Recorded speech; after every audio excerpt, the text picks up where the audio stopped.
గత ప్రభుత్వంలో ఉద్దేశపూర్వకంగా మొదటి నుంచి కూడా జగన్మోహన్ రెడ్డి గారిని ఆయన ప్రభుత్వాన్ని బదనాం చేయాలనే ఉద్దేశంతో మాట్లాడుతూ వచ్చారు ఒక వ్యూహాత్మకంగా అనేటువంటిది ఆయన చేసిన ప్రధానమైనటువంటి ఆరోపణ.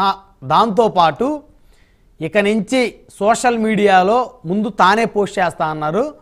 ఏదైనా సూపర్ 6 హామీలకి వీటికి సంబంధించి అమలు కానటువంటి హామీలకి సంబంధించినటువంటి అంశాలు దాని మీద ముందు ఆయన విమర్శలు ఆయన పోస్ట్ చేస్తారు, తర్వాత క్యాడర్ ఆయన్ని ఫాలో అవుతారు అని చెప్పారు. అరెస్ట్ ఏదైనా చేస్తే ముందు ఆయన దగ్గర నుంచి రావాలన్నారు. 2, 3 మళ్ళీ నిన్న ఎలక్షన్ ఫలితాల తర్వాత మొదటిసారి మీ అధినేతను మళ్ళీ దత్తపుత్రుడని సంబోధించారు. చూసా అంటే 1 by 1 వస్తాను. ఇప్పుడు ప్రభుత్వ పథకాలకు సంబంధించి సూపర్ 6 అమలుకు సంబంధించినవి ఒక సిస్టమేటిక్ పద్ధతుల్లో ఏదైతే వీళ్ళు అప్పులు చేసేసి వెళ్ళారో, ఏది ప్రభుత్వ భూములని ప్రభుత్వ ఆఫీసులని ప్రభుత్వానికే తనఖా పెట్టడం చాలా సందర్భాల్లో నేను గుర్తు చేశాను. గుర్తు చేయాల్సిన విషయం కూడా ఇది. ఎందుకంటే భారతదేశంలో ఏ ప్రభుత్వం ఇంతవరకు ఆ పని చేయలేదు. విశాఖపట్నంలో ఉన్న దాదాపు 250 పైగా ఎకరాలుగా ఉన్న రకరకాల అంటే 5 ఎకరాలు 3 ఎకరాలు 4 ఎకరాలు గవర్నమెంట్ ఆఫీసెస్ గవర్నమెంట్ కాలేజీలకు సంబంధించి కూడా ఎక్కడ ఖాళీ స్థలం దొరికితే అక్కడ ఎంఆర్ఓ ఆఫీసులలో లేకపోతే బ్యాంకులలో తనఖా పెట్టి డబ్బులు తీసేసుకున్నారు. నాకు తెలిసి భారతదేశంలో ఏ ప్రభుత్వం చేసి ఉండదు. అంత దుర్మార్గంగా చేసి 2020 నుంచి జీవోలన్నీ దాచిపెట్టారు. 2020 ఆగస్టు 15వ తారీఖు నుంచి జీవోలు మొత్తం దాచిపెట్టారు 3 ఏళ్ల పాటు. అది కూడా పోయిన సంవత్సరం హైకోర్టు అడిగింది, ఎందుకు జీవోలన్నీ అంత కాన్ఫిడెన్షియల్ అంటే ప్రభుత్వ విధానాలకు సంబంధించినటువంటి కాన్ఫిడెన్షియల్ గా పెట్టామన్నాము. ఇప్పుడు మా ప్రభుత్వం వచ్చిన తర్వాత ఆ రోజు నుంచి ఏ రోజైతే ఈ జీవోలన్నీ దాచిపెట్టారో ఆ రోజు నుంచి మొత్తం మళ్ళీ జీవోలన్నీ అప్లోడ్ చేయమని చెప్పాం. మా మొట్టమొదటి కాన్ఫిడెన్షియాలిటీ ఏదైతే గవర్నమెంట్ దాచిపెట్టాలనుకున్నదో దాన్ని కాదు, పారదర్శకంగా ఉండాలి, ట్రాన్స్పరెన్సీగా ప్రజలకు ఉండాలనేది మేము తీసుకున్న మొదటి నిర్ణయంలో భాగంగా. తర్వాత సూపర్ 6 అమలు గురించి మాట్లాడుతున్న ఈ గత ప్రభుత్వం తాలూకా అధినేతలు లేకపోతే మీడియా ప్రతినిధులు కావచ్చు, ఇప్పుడు అధికార ప్రతినిధులుగా వచ్చిన వారు వైసీపీ వారు, ఆయన 2019 మే 30 తారీఖున ఆయన ముఖ్యమంత్రిగా ప్రమాణం చేసిన తర్వాత జనవరి 2వ వారంలో ఆయన ఒక్కొక్క హామీలుగా ఏది నవరత్నాల్లో భాగంగా ఒక్కొక్కటిగా చేసుకుంటూ వచ్చాడు. అంటే టైం ఎంత? అదొక 6 నెలలు, ఇదొక 2 వారాలు అనుకుందాం. అంటే 6 నెలల పైగా ఆయన హామీలు అమలు మొదలు పెట్టాడు. ఒక్కొక్కటిగా అది కూడా అన్ని కూడా చేయలేదు. స్కూళ్ళకు కాలేజీలకు ఫీజు రియంబర్స్మెంట్లు లేకపోతే చెప్పినట్టు కాకుండా అందులో కోతలు విధించడాలు ఇంకా చాలా చేశాడు. అవన్నీ మనం డిబేటబుల్ చేసుకుంటే ఒక్కొక్క దాంట్లో కొన్ని వందల లోతుల్లోకి వెళ్ళిపోతే కొన్ని వందల సమస్యలు బయటకు వస్తాయి. అయితే మేమేమంటున్నామంటే మేము వచ్చిన వెంటనే మనకు ఇంత అప్పు ఉన్నప్పటికీ కూడా ఎవరైతే వృద్ధులకు ఇవ్వాల్సిన పెన్షన్లు సామాజిక పెన్షన్లు భద్రత కింద ఇస్తున్నామో ఒకేసారి 1000 రూపాయలు చేసి గత 3 నెలలకు సంబంధించిన బర్డన్ కూడా భరించి ఇచ్చినట్టు అది వీళ్ళు చేయలేరు అనుకున్నారు. కానీ ఒక అద్భుతమైన కార్యక్రమంగా అందరికీ గత 3 నెలలకు కలిపి మళ్ళీ 3,000 ఎక్స్ట్రాగా ఇచ్చి ఆ రోజు మాట నిలబెట్టుకున్నాం. దాన్ని కంటిన్యూ చేస్తున్నాం. అదొక భద్రత. ముసలి వాళ్ళని కాదు, వారు మన ఇంటి వారు, మన వాళ్ళు అని ఒక భద్రతతో పాటు వాళ్ళకు అందజేశాం. అలాగే ఒక్కొక్కటి చేసుకుంటూ వస్తున్నాం. ఇందాక ఆయన ఏదో అన్నారు, ఏది ఇంటికి సంబంధించిన పిల్లలకి పెన్షన్ కి సంబంధించినది, ఇది ఒకసారి చూద్దాం. పథకం పెట్టినాడు. పిల్లలను బడికి పంపితే తల్లికి 15,000 ఇస్తారు. ఒక బిడ్డను బడికి పంపితే 15,000, 2 బిడ్డలను బడికి పంపితే 30,000 తల్లికి, 2 బిడ్డలను బడికి పంపితే 30,000 తల్లి. ఎవరు ఎంతమందికి ఇచ్చారు పోయిన సంవత్సరం? అదే పోయిన గత 5 ఏళ్ళు ఎంతమందికి ఇచ్చారు? ఆయన వైసీపీ ప్రతినిధి గారు మేమేం అనలేదా ఇప్పుడు ఇవ్వమని. మేము ఆ రోజు ఏమైతే మా కూటమికి సంబంధించిన నాయకులు మాట ఇచ్చారో ఇప్పటికీ దాని మీద వర్కౌట్ చేస్తున్నాము, దాన్ని ఇంప్లిమెంట్ చేసే చిత్తశుద్ధిలోనే ఉన్నాము. సో మనం మాట్లాడేటప్పుడు మనం నిజంగా గతంలో చేశామా లేదా ఇలా తీసుకుంటూ పోతే మీరు ఏదైతే 2.62 lakh crore అయితే 2.62 లక్షల కోట్ల డీబీటీ పద్ధతుల ద్వారా ప్రజలకు ఇచ్చామని చెప్పుకొని డబ్బా కొట్టుకొని ధైర్యంగా కాలు మీద కాలు వేసుకొని వైనాట్ 175 అంటూ ఏదైతే చేశారో, మీరు అన్ని డీబీటీ పద్ధతులు ఇచ్చినా కూడా జనం ఏం చేసినారు? రెండు నామాల టైప్ లో 2 కథలు పెట్టి 2 అంకెలు పెట్టి కూర్చోబెట్టినారు. ఎందుకు? సింగిల్ గా జీరో కదండి మీరు అసలు. కథ అయిపోయిందన్నా అన్న, ఆ కథ అయిపోయిందన్నా. నేను లేటెస్ట్ మాట్లాడదాం వద్దు లేటెస్ట్ మాట్లాడదాం. ఒకవేళ 2011 మనం పార్టీ పెట్టాము కదా, శివశంకర్ అనే ఆయన దగ్గర నుంచి పార్టీ తీసుకున్నాం కదా, అక్కడ నుంచి మాట్లాడదాం అంటే అక్కడ నుంచి మాట్లాడదాం, లేదా ఇప్పుడు ఎన్నికల గురించి మాట్లాడదాం అంటే ఇక్కడ నుంచి మాట్లాడదాం, 2019 నుంచి మాట్లాడదాం అంటే అక్కడ నుంచి కూడా మాట్లాడదాం. 1 by 1 వస్తాను. మీరు అన్ని 24 నుంచే మాట్లాడండి దయచేసి. మీరు సింగపూర్ గెలవరు, ఎందుకు మీరు మాట్లాడతారు అసలు? ఇప్పుడు సింగల్ గురించి డబల్ గురించి మనం సింగల్ గా చేసి ఏం చేసినాం 11 వచ్చిందా? మనం సింగల్ గా చేసి ఏం చేసినాం 11 వచ్చినాయి. వైనాడు 175 నుంచి 11 వచ్చినాయి.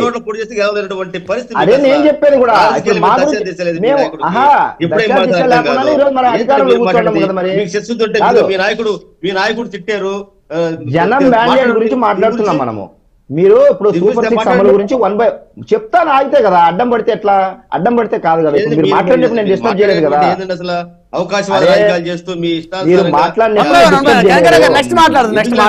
మీరు రావద్దు. ఇప్పుడు ఒక్కొక్క హామీలు ఇబ్బంది ఉన్నా కూడా చేసుకుంటూ వస్తున్నాము. మేమేమి ఎక్కడ వెనక్కి వెళ్ళలేదని చెప్తున్నాను బ్రహ్మనాయుడు గారు. అయితే వీరు ఏదైతే మాట్లాడుతున్నారో అసెంబ్లీని బహిష్కరించాము, మాకు వాయిస్ ఇవ్వలేదు.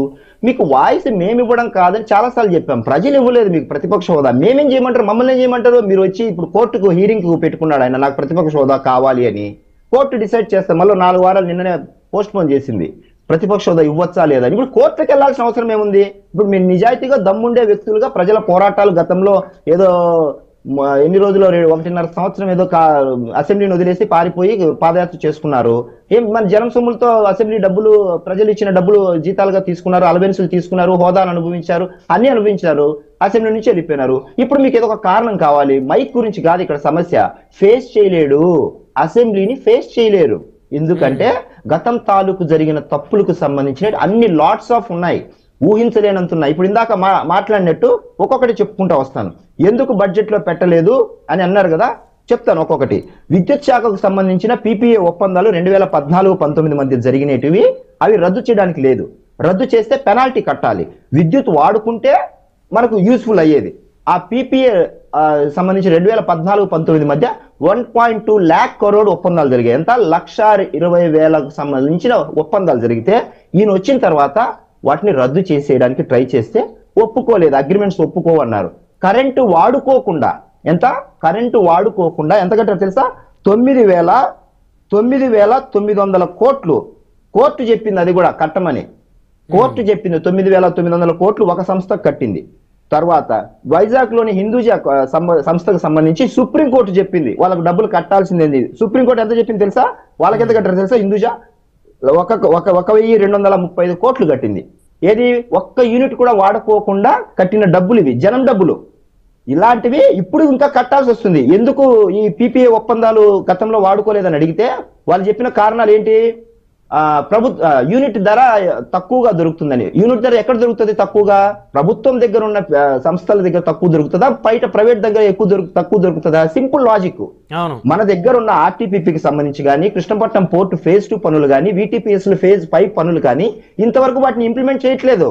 చెయ్యకపోగా బయట నుంచి ఇలాంటి సంస్థల ద్వారా ఎక్కువ డబ్బుకు, ఇప్పుడు RTPP ఉంది, రాయలసీమ థర్మల్ పవర్ ప్లాంట్ మా జిల్లాలో, దాంట్లో 3 యూనిట్లు ఉంటే 3 యూనిట్లను షట్ డౌన్ చేశారు. షట్ డౌన్ చేసి ఏది పోయిన 5 సంవత్సరాలలో ఒక్క యూనిట్ నుంచి కూడా ఒక బాయిలర్ దగ్గర నుంచి పవర్ జనరేట్ చేస్తూ పేరు కలానా నామకే వాస్తేగా చేసి 3 యూనిట్లు ఉంటే 3 యూనిట్లో 1 యూనిట్ నే పవర్ ను ఇంప్లిమెంట్ చేసి అలా రన్ చేసుకుంటూ వచ్చారు. బొగ్గు సప్లై చేయలేదు సరిగ్గా. వాటి కరెంటును హై లెవెల్లో ఉత్పత్తి చేయడానికి ఉన్న అన్ని ఫెసిలిటీస్ ఉన్నాయి RTPP దగ్గర, కానీ దాన్ని సరిగ్గా వాడలేదు.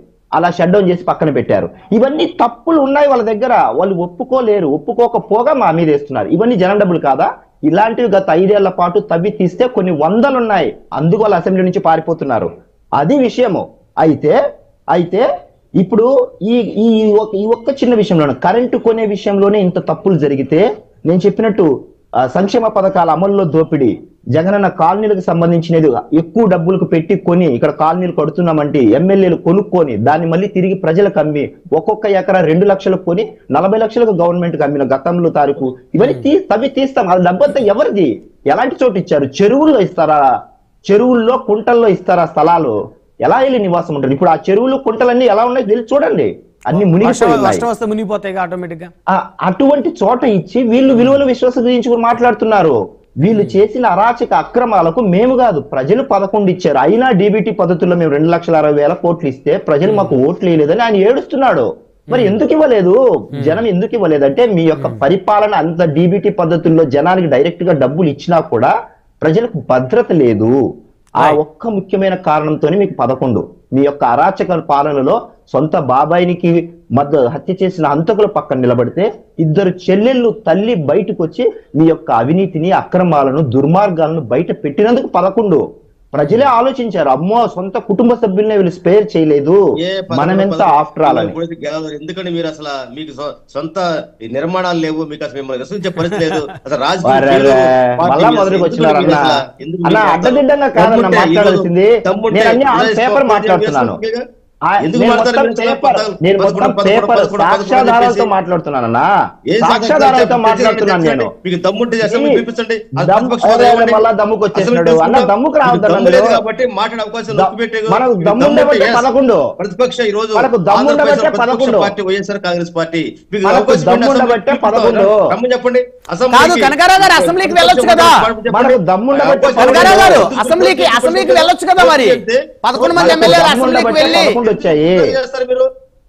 మనకు దమ్ముండబట్టే 11, దమ్ముండబట్టే 11 చెప్పేసి రాని కూడా గొంతు ఒకటి మీరు సింగిల్ గా మీరు అసలు మీరు టీడీపీ తెచ్చుకొని గెలిపించుకున్నారు. అసెంబ్లీకి రాకుండా ఎవరు ఆపారు? అసెంబ్లీకి రాకుండా టీడీపీ నుంచి వైసీపీ వచ్చిన వాళ్ళకి సీట్లు ఇచ్చి చేస్తున్నారు. మీకు రాజకీయ నిర్మాణం ఉంది, రాజకీయ పార్టీ మన పార్టీలో అందరూ 11 చెప్పంటారు. వివేక్ బాబు గారు 11 అని అంటే కనకారావు గారికి బాధపడుతున్నారు. దయచేసి 11 అనకండి, ఇంక వదిలేసేయండి. ఇప్పుడు ఇప్పుడు 11 అంటే వారు బాధపడుతున్నారు. నేను ఆయన డిస్టర్బ్ చేయలేదు, ఆయన మాట్లాడినప్పుడు నేను క్వైట్ గా ఉన్నాను. కనకారావు గారు ఒక్క నిమిషం ఆగండి. వివేక్ గారు 11 సీట్లు అని వారిని చిన్న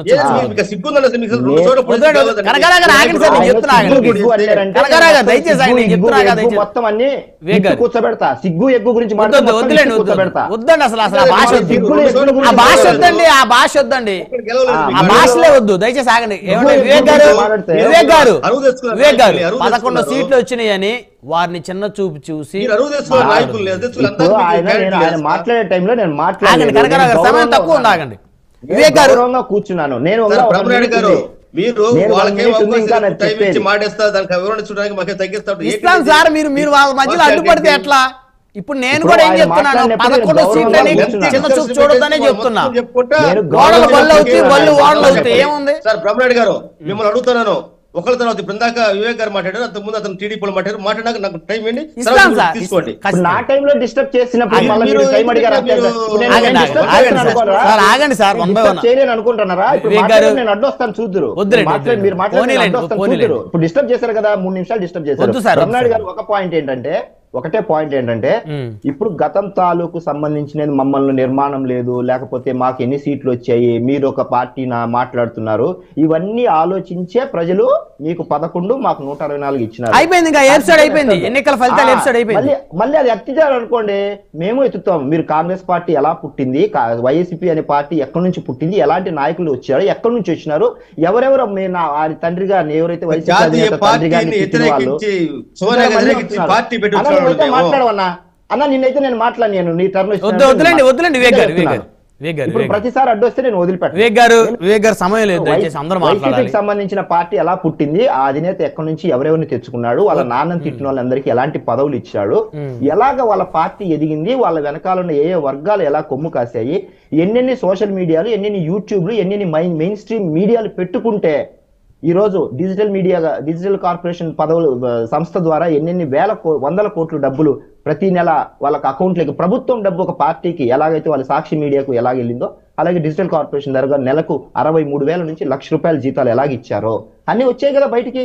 మనం ఇన్ని రోజులు వీళ్ళు డబ్బులు ఇచ్చారేమో పార్టీ పరంగా అనుకున్నాం, దానికి కూడా ప్రజల డబ్బే పెట్టారు. ఇక్కడ అది ట్విస్ట్. ఇన్ని రోజులు మనము పార్టీ డబ్బులు ఇచ్చారేమో అనుకున్నాము, కానీ సొంత ప్రభుత్వమే ప్రజల డబ్బును ఒక పార్టీకి పనిచేసేలాగా చేయించుకున్న ఒక ఘనమైన ప్రభుత్వంగా చరిత్రలో వైఎస్ఆర్సీపీ అనే పార్టీ ఉండిపోతుంది. That is for sure. Kanakarao గారు